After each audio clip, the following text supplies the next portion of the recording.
And we're back on the podcast, and I'm joined by Ernest Wong, Head of Research at Baskin Wealth Management. Thank you for taking time today to listen and watch our podcast. Ernest, how are you doing today? Doing as well as I could be. I'm kind of tired from all that Domino's pizza that we had at lunch. We had a Domino's pizza lunch. We always make sure to order from the companies that we invest in. Came fast, hot, fresh. Everybody seemed happy. And now, of course, everybody's exhausted after eating all that pizza.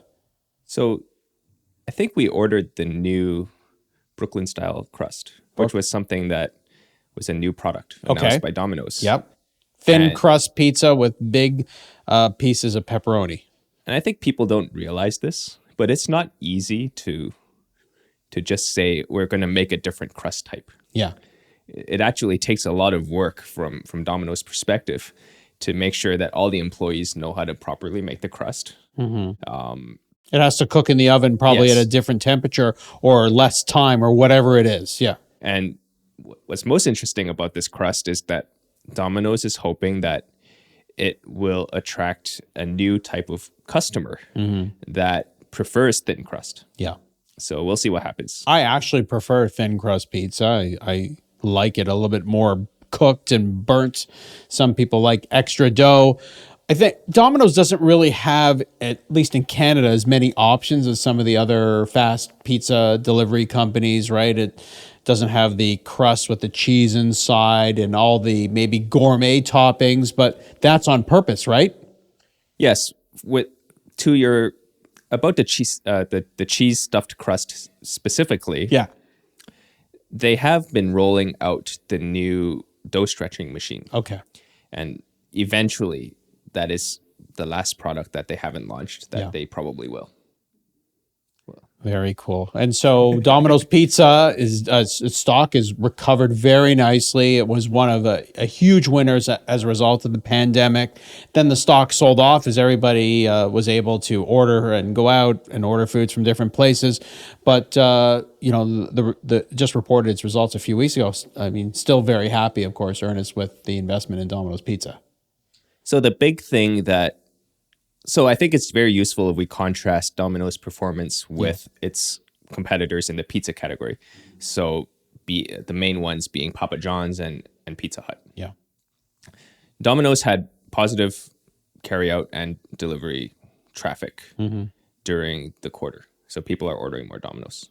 It was negative for both Papa John's and Pizza Hut. Interesting. And so Domino's is winning market share is what you're saying? Yes. Okay. And some of that was because they started launching on Uber. But the main reason why Domino's is performing well is because in 2023, they decided to hold price.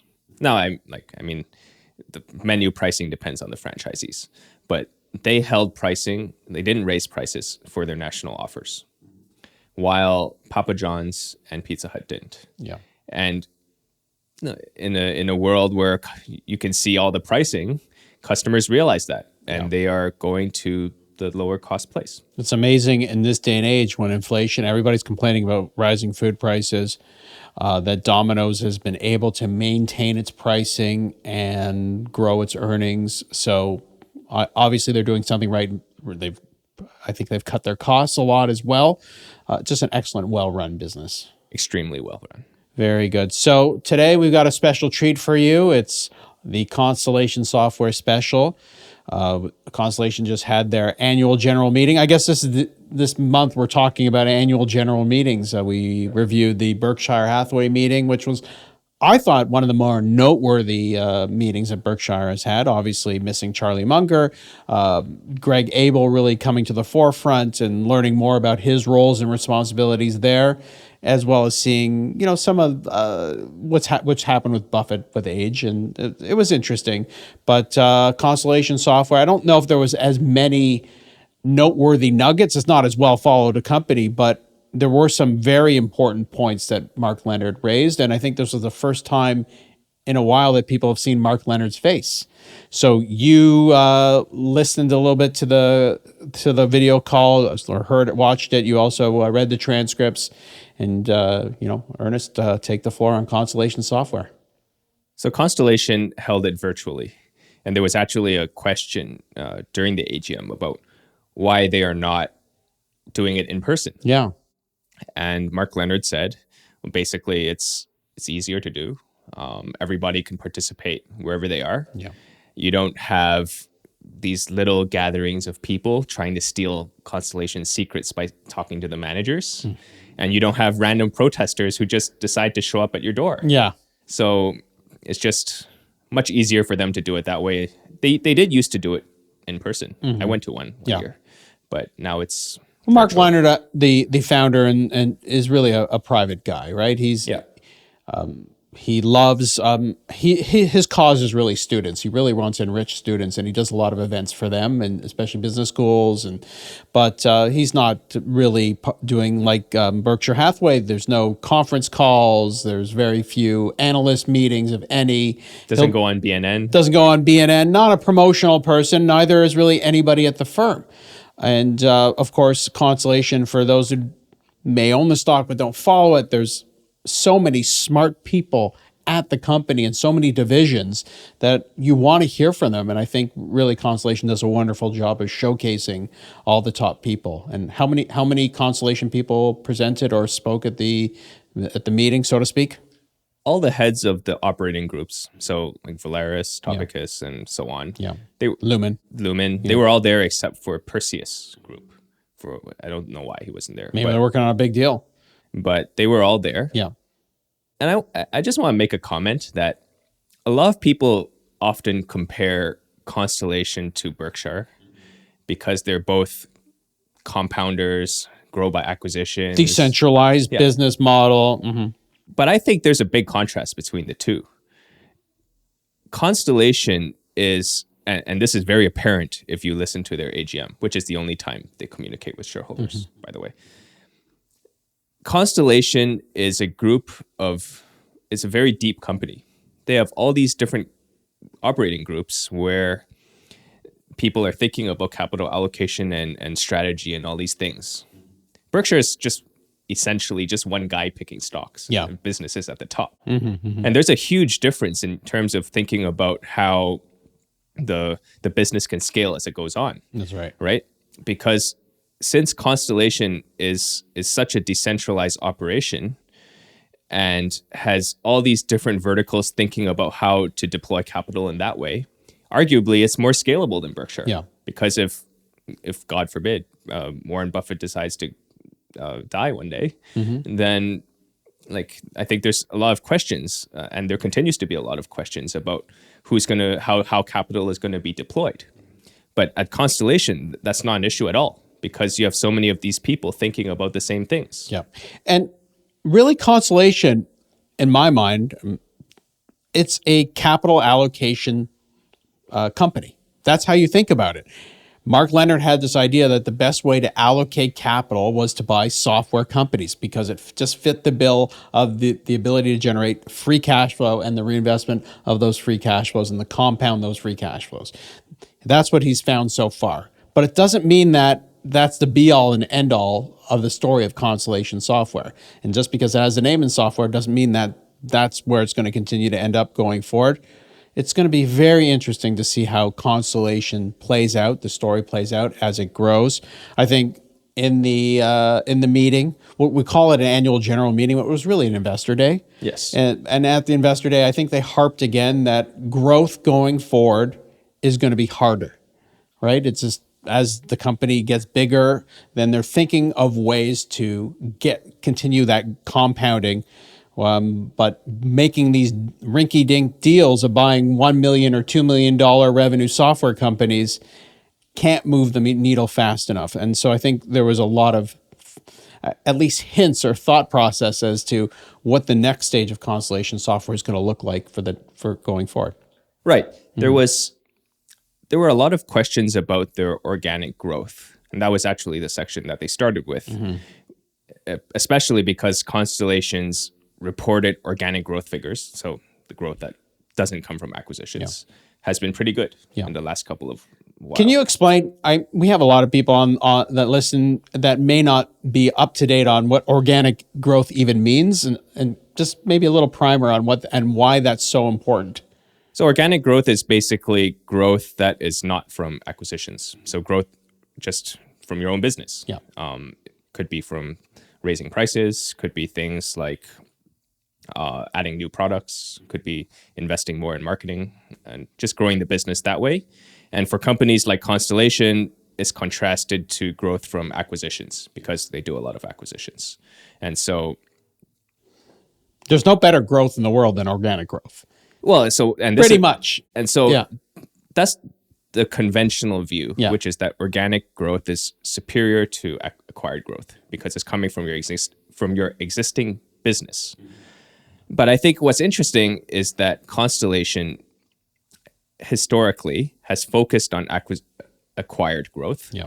And this was intentional because, according to Mark Leonard, they've done studies as to what the return Constellation is getting on organic growth initiatives. So what kind of returns they're getting from like adding new products at their business. Because organic growth doesn't, even though it is organic, it doesn't come organically. You have to take initiatives. You have to spend money to generate organic growth. Yep. So Pretty much.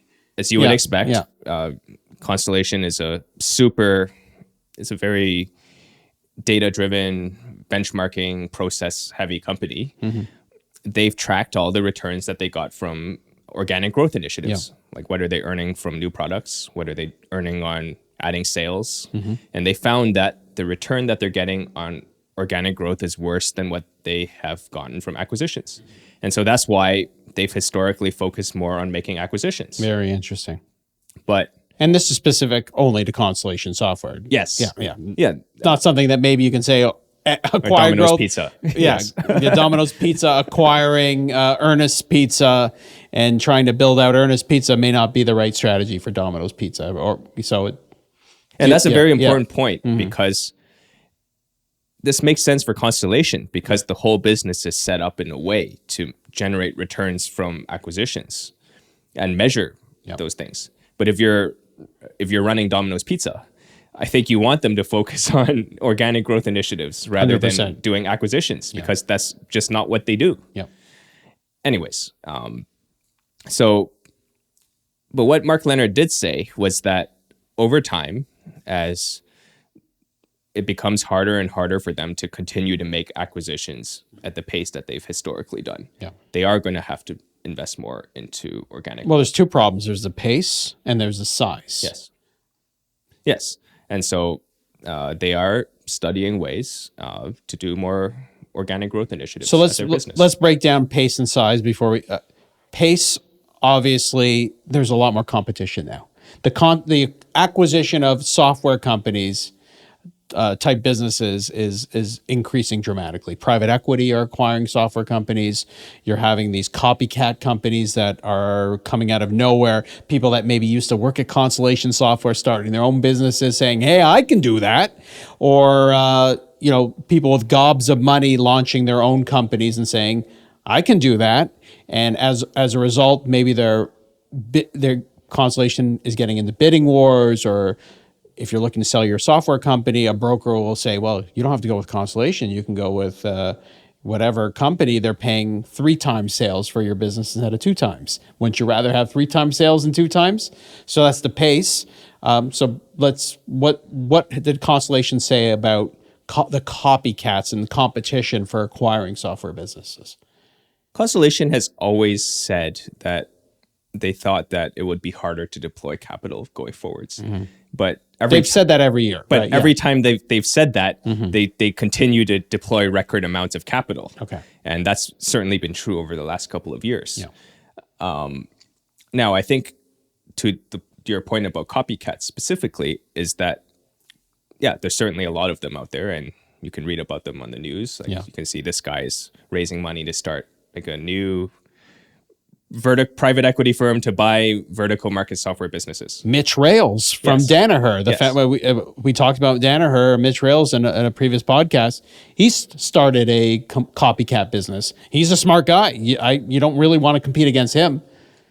But what Constellation is seeing is that they're actually not losing any share of the amount of deals that they historically have been able to do. I think there's a couple of reasons for that.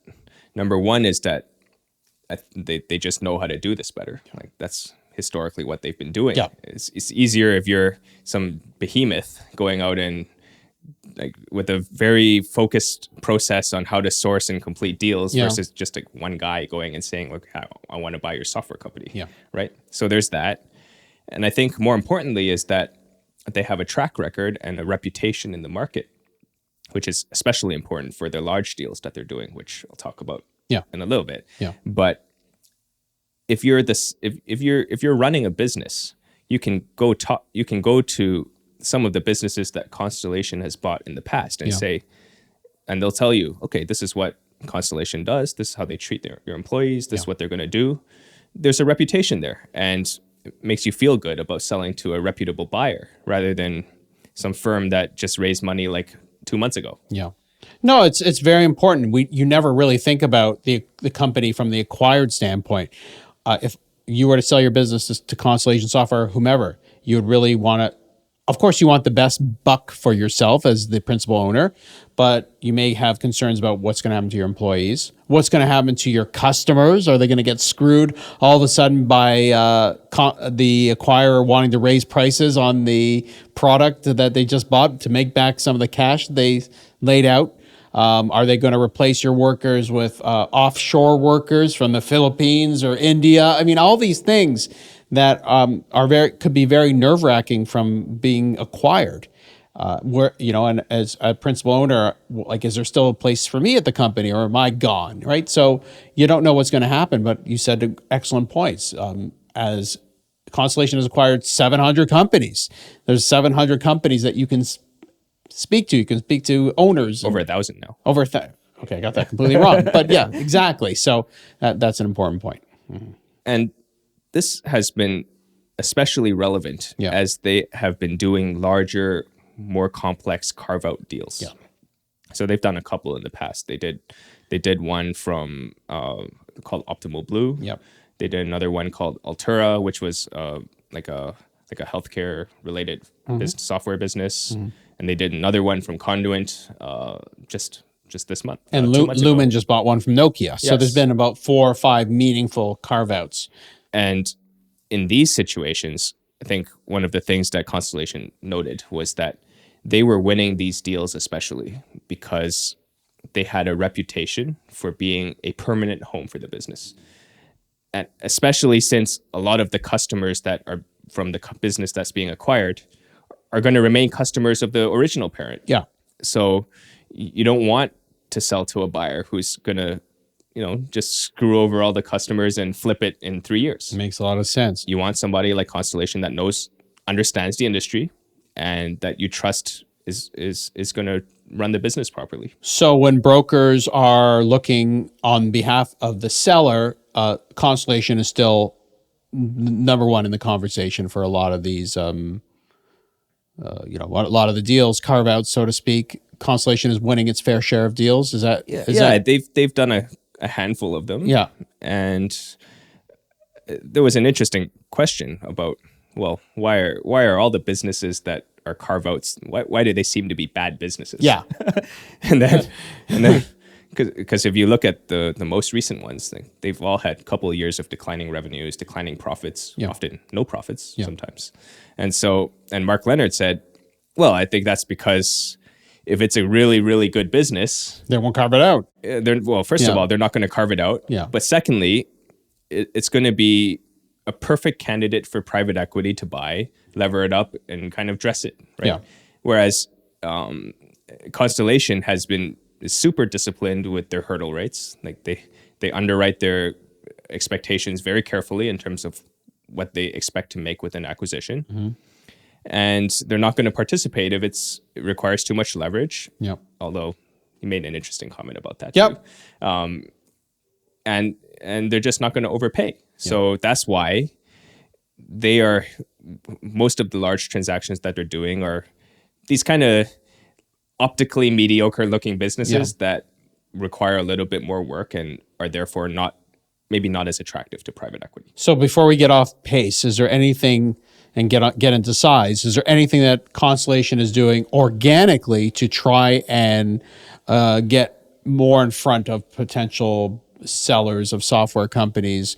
Is it hiring more salespeople? Is it incentivizing its product managers to be more aggressive? Is it changing its hurdle rates to try and get more deals closed?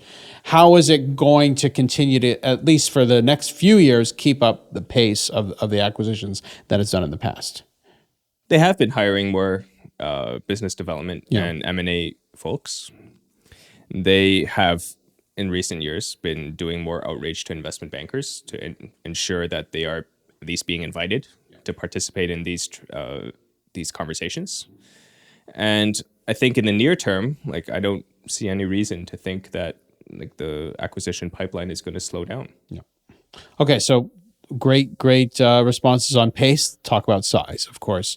This is the issue that I mentioned a few minutes ago, where when Constellation started out and it had a few companies, buying a company that did $1 or $2 million of revenue was meaningful to the bottom line and meaningful to organic growth and whatever it is.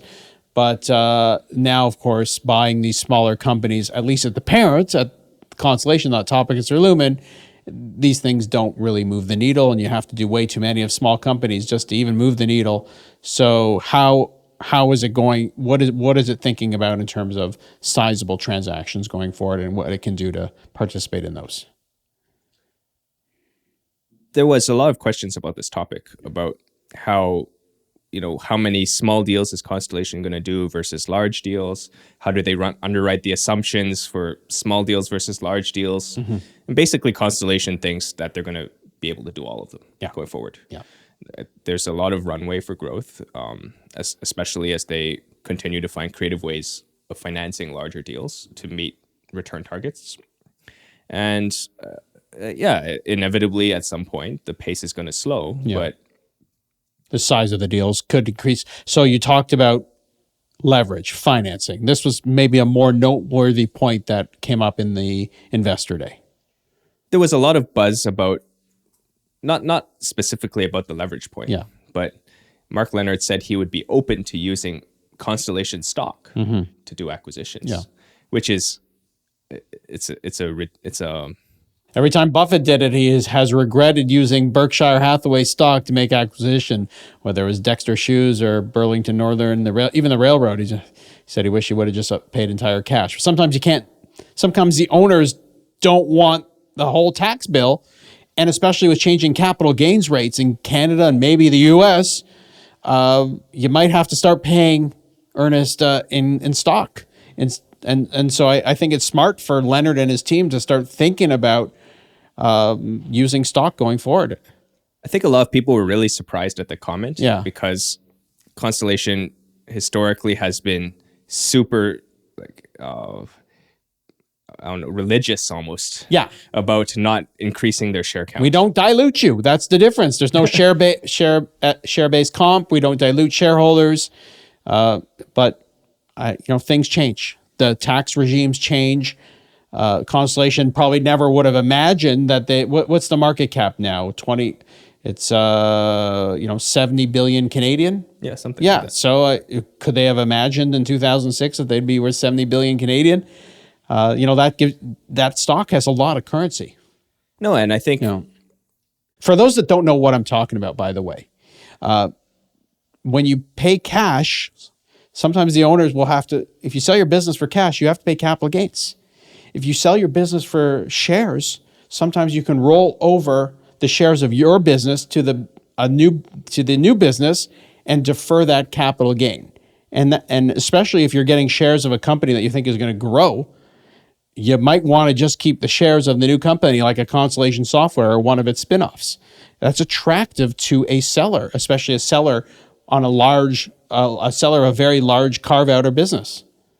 I think his point about using stock is just simply a logical progression of the business as they have to find more creative ways to do deals. As Constellation gets bigger,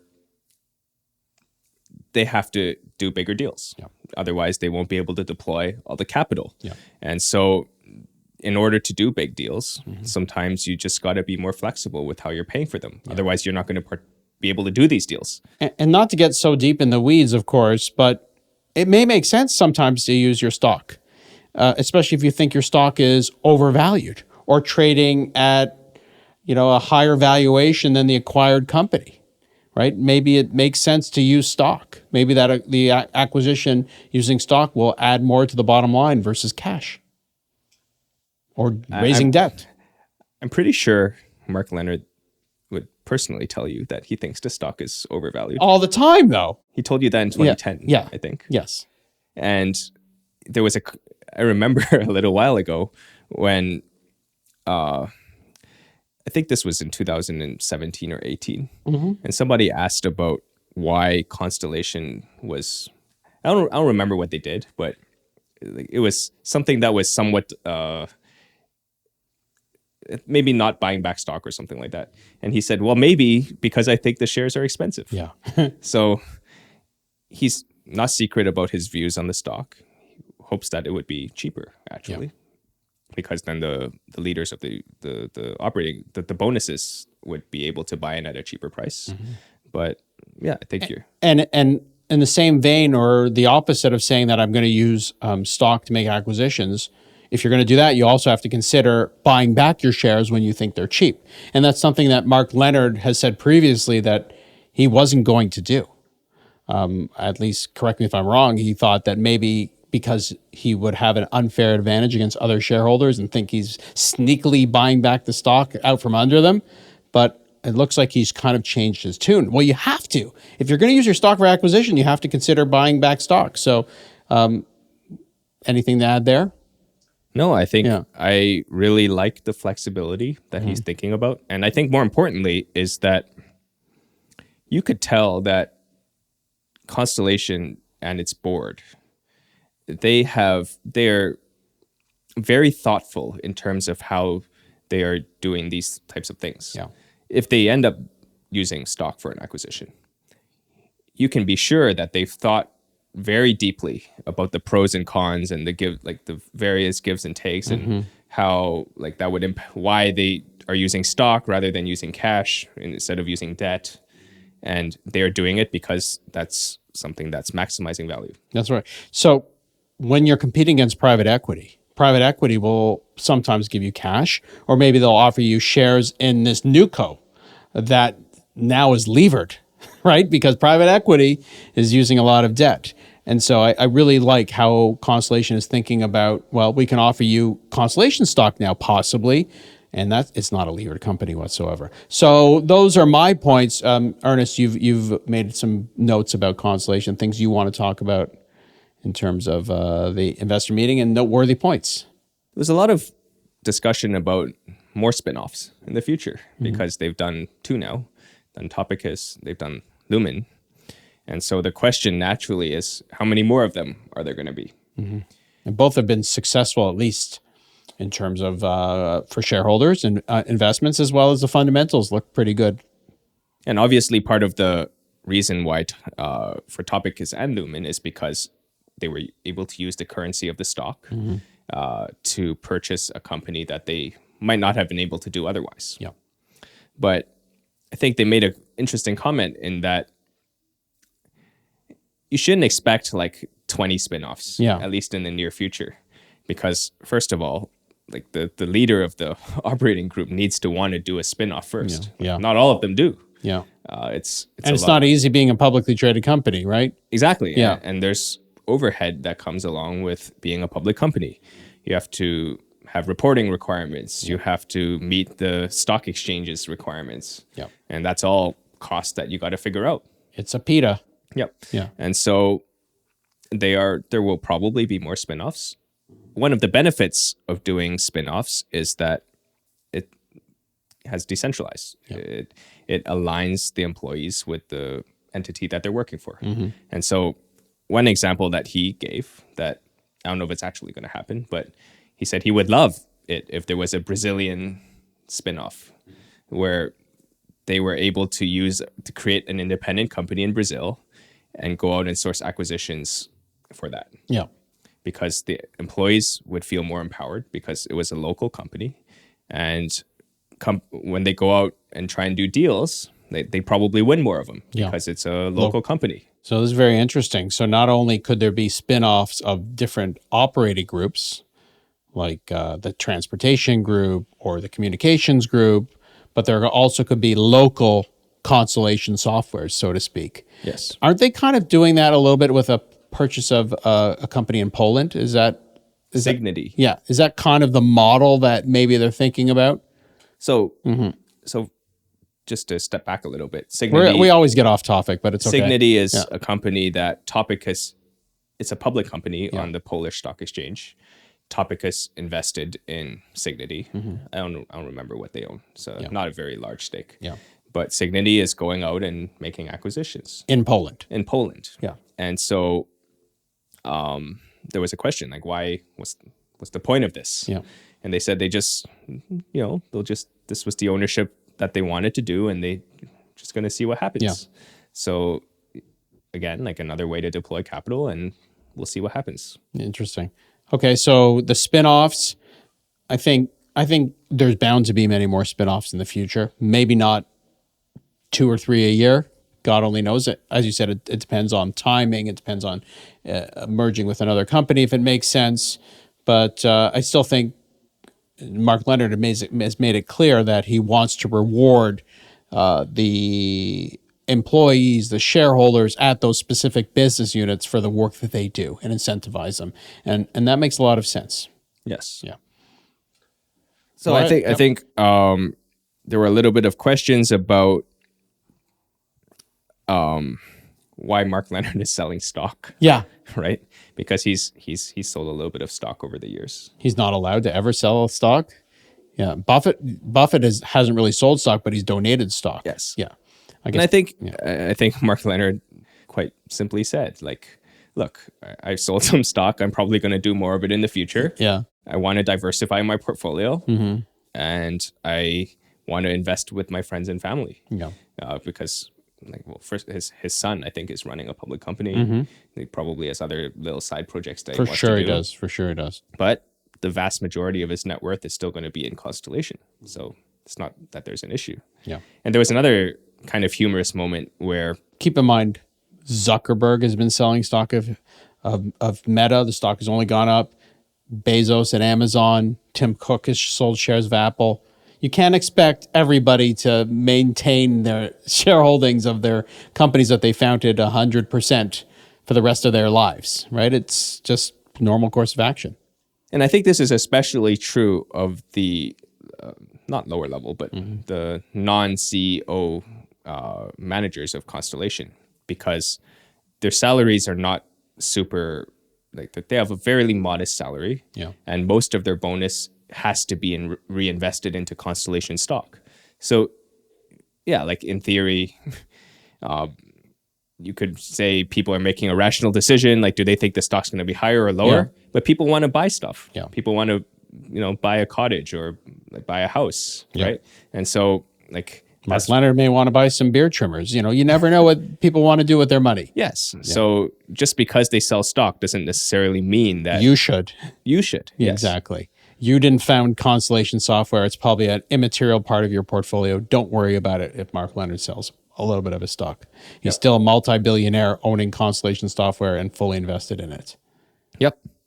So I think that was that. Yeah. There was a little bit of questioning about generative AI and how that impacts Constellation, because, AI is software and they're in the software business. Yeah. I think they said they're studying it, as you would expect with any major technological initiative. They are putting experiments in place. I think at Harris, they have asked a lot of their businesses to experiment with AI and share the learnings that they've have with AI with the rest of the team. Yeah. Right. So there is something that they're watching closely. But then they did note that the last two major technological shifts, which were the internet and mobile, like, they didn't impact their business too much either way.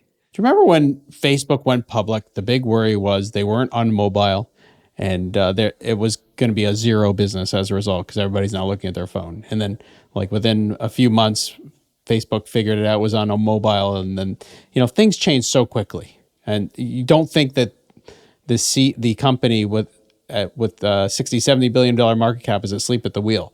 They're studying this as everybody is. If generative AI really takes off, there could be a boon to productivity and maybe more demand for software products as a result. And hopefully Constellation participates. Probably not for most of Constellation's businesses, because oftentimes these are government entities or very slow-moving companies that are still using mainframe legacy software that is maintained by Constellation. Then AI is not going to help them whatsoever. Yeah. So if you imagine like a library system. Yeah, like hypothetically, in a perfect world, you could use AI and you can manage all the books, right? Yeah. But they're not going to fire all the librarians. Yeah. Because that's not how government works. Yeah, exactly. They're probably going to stick with the Constellation software solution because that's what they're used to. Yeah. And that's why the business model works so well. I think it's going to be very, very sticky going forward. So let's talk a little bit before we leave here about the stock and valuation. Clearly, Ernest, the stock is compounded at an enormous rate for a long period of time, probably close to 30%. No one should expect that to continue. The law of large numbers probably would limit that as well. A lot of the growth has come from just an enormous amount of acquisitions. That said, Ernest, the return on invested capital at Constellation is still high 20%. Yes. Explain what that means and why that's so important and what that foretells for compounding going forward for shareholders. Well, I think the reason why Constellation trades at a high valuation is because they're able to make acquisitions and grow capital compounded at those like high 20s, 30% rate of returns going forward or historically. Yeah. Because if you do the math, right, you compound, if you're reinvesting at 30% a year, you double your money every 3 years. Yes. Yeah. Even if you're paying like 50 times earnings, the stock becomes pretty cheap pretty quickly. Yeah. If they're able to continue to compound. Yeah. And I think that's historically what has been a little underappreciated about Constellation. It's because I think a lot of people say, "Oh, look at the PE ratio, look at the stock price chart, like it's just going up, like has to stop at some point." Yeah. But what they fail to appreciate is the compounding machine that Mark Leonard has built. Yeah. Which is that even if you just look at the results today versus what they were in 2020, it's a much bigger company than it was because of the effect of compounding. But it's a $70 billion market cap company today. To double that in the next 3 years would require them to build a whole other Constellation Software in 3 years, which probably doesn't seem realistic. But that doesn't mean you still can't have very good returns going forward from the allocation of capital from the current business. Well, look, hypothetically, if they don't compound their returns going forward, but just simply maintain their current pace of acquisitions, I think the stock will still work pretty well. Yeah. Because they're going to probably pay dividends. Yeah. But even if you're earning a 30% or even 25% simple return, I think the math is still very favorable on the current stock price. Yeah, and I think the management has laid out a good game plan and what they're working towards to compound your money as a Constellation shareholder. So, anything else to add? No, I think the only regret that I have for Constellation is that we didn't buy it sooner. Why didn't we buy it sooner? Why don't we put more money into it? So a great story, a great business, and great overview by Ernest on Constellation Software. So thank you very much for joining us, and we'll see you back here real soon.